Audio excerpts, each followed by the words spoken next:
ঝড়ের গতিতে পদ্মার চরাঞ্চলে ছুটে চলা মানুষ জলিল ড্রাইভার।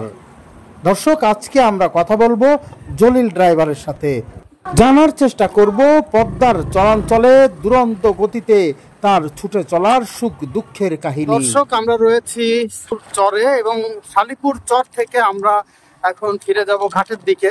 কিন্তু আমরা যার মোটর বাইকে চেপে এসেছি, খুবই দুর্গম চরের যে দুর্গম রাস্তা, মানে একেবারে চলাচলের অযোগ্যই বলা চলে এমন রাস্তায়ও যে ব্যক্তি গাড়ি চালাচ্ছেন তিনি হচ্ছেন, আমার নামটা একটু বলেন।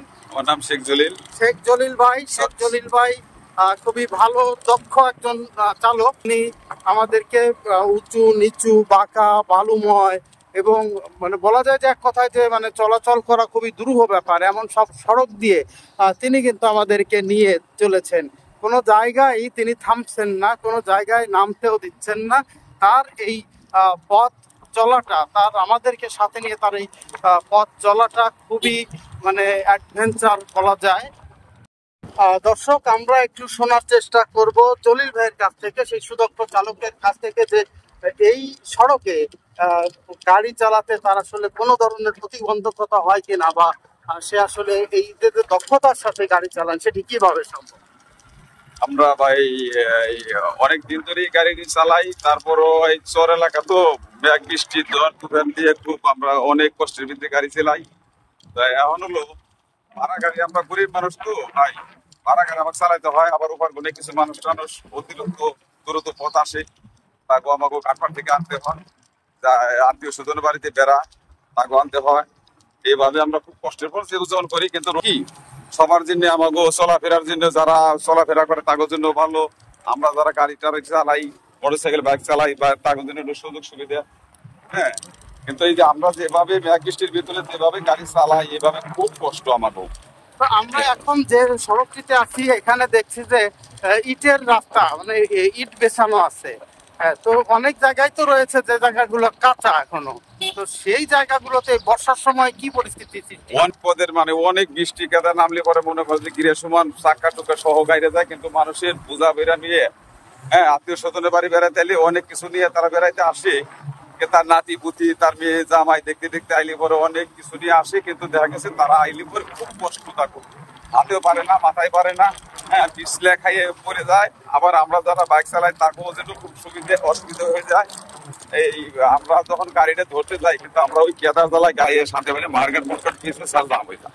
এই আর কি। আপনারা তো ওই সময়টা বসে থাকতে হয় নাকি? ইনকামটা আমরা তো গরিব মানুষ, বসে থাকলেও আমাকে সমস্যা এদারে সদাই পাতি, আমাকে সংসারে একটা খরচপাতি আছে, এটাও আমাকে একটু জোগাড় করতে হয়। খুব কষ্ট আর কি ভাই।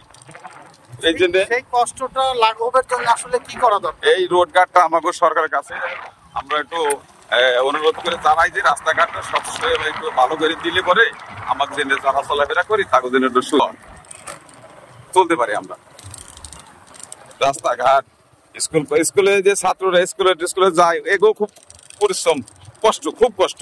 ভালো জামা কাপড় নিয়ে আসে, তারা মনে করেন কেদা মেদা মাখাই যাইয়ে তারা স্কুলে যাইতে পারে না। দর্শক, এই চরের একমাত্র বাহন কিন্তু ঘোড়ার গাড়ি, আর পাশাপাশি হচ্ছে এই মোটর সাইকেল। কারণ কাদার সময় ঘোড়ার গাড়ি চলে, কিন্তু তখন কিন্তু মোটর সাইকেলটাও চলতে পারে না। কয়েক মাসের জন্য মোটর সাইকেল পাওয়া যায় বা ব্যবহার করা যায়, কিন্তু যখন বৃষ্টি হয় তখন কিন্তু মোটর সাইকেলও ব্যবহার করা যায় না। দর্শক, ফরিদপুর জেলার সার্বিক চিত্র তুলে ধরার উদ্দেশ্যেই আমরা নিয়মিত এই ভিডিওগুলো পোস্ট করে থাকি। আশা করছি ভিডিওগুলো দেখবেন, সাথে থাকবেন। সাথে থাকতে অবশ্যই আপনি একটি লাইক দিতে পারেন, পাশাপাশি আপনি কোন জায়গা থেকে দেখছেন সেই বিষয়টিও তুলে ধরে একটি কমেন্টস করতে পারেন। আর হ্যাঁ, বলবো যে আমাদের এই ভিডিওগুলো যদি ভালো না লেগে থাকে সেগুলোও জানাতে পারেন ভালো লাগার অংশটুকুনো।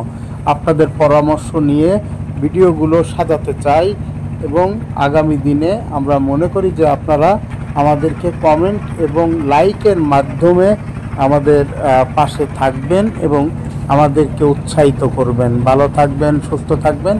দেখা হবে নতুন কোনো ভিডিও নিয়ে। ততক্ষণ বিদায় নিচ্ছি। আমি MI টিটো।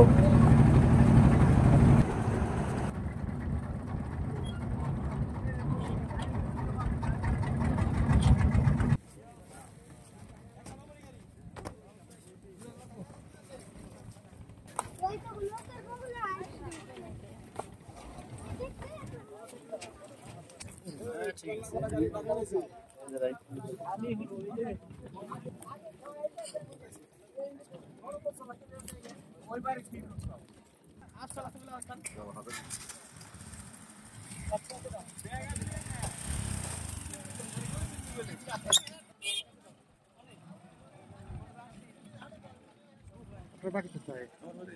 দুইটা প্রাইমারি স্কুল। আমার একটা ওই পাশে আছে, একটা দুইটা ওই দেখ সামনে দেখ।